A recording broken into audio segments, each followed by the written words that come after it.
Just raise your hands. Okay, would have been more before we talked about these data. But actually, it turns out there's a twist here, because givers are often sacrificing themselves, but they make their organizations better.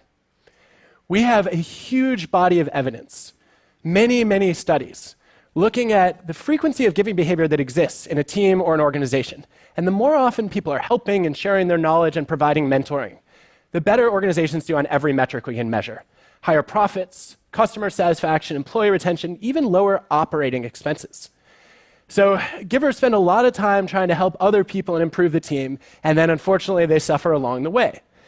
And I want to talk about what it takes to build cultures where givers actually get to succeed. So I wondered then, if givers are the worst performers, who are the best performers? And let me start with the good news. It's not the takers. Takers tend to rise quickly but also fall quickly in most jobs. And they fall at the hands of matchers. If you're a matcher, you believe in an eye for an eye, a just world. And so when you meet a taker, you feel like it's your mission in life to just punish the hell out of that person. And that way justice gets served. Well, most people are matchers, and that means if you're a taker, it tends to catch up with you eventually. What goes around will come around. And so the logical conclusion is it must be the matchers who are the best performers. But they're not. In every job, in every organization I've ever studied, the best results belong to the givers again, into a team. And you will see that the givers will stop helping. They'll say, I'm surrounded by a bunch of snakes and sharks, why should I contribute?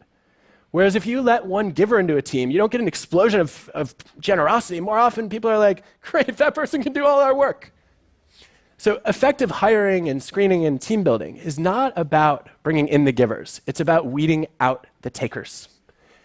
And if you can do that well, you will be left with givers and matchers. The givers will be generous because they don't have to worry about the consequences. And the beauty of the matchers is that they follow the norm. So how do you catch a taker before it's too late? We're actually pretty bad at figuring out who's a taker, especially on first impressions. And there's a personality trait that throws us off. It's called agreeableness, one of the major dimensions of personality across cultures. Agreeable people are warm and friendly, they're nice, they're polite. You find a lot of them in Canada to a team, and you will... Because we could turn cells into computers, but because we could bring technology to life. This was technology that was visceral, an unforgettable vision of what the future might hold. But importantly, it was also framed as a question. Is this the kind of future that we actually want? We've been promised a future of Chrome, but what if the future is fleshy? Science and science fiction help us remember that we're made of star stuff. But can it also help us remember the wonder and weirdness of being made of flesh? Biology is us. It's our bodies. It's what we eat. What happens when biology becomes technology? These images are questions. And they challenge what we think of as normal and desirable. And they also show us that the future is full of choices and that we could choose differently.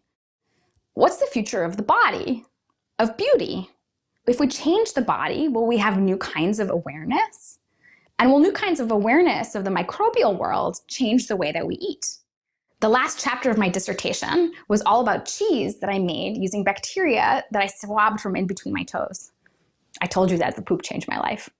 I worked with the smell artist and researcher Sissel Tolas to explore all of the ways that our bodies and cheese are connected through smell and therefore microbes.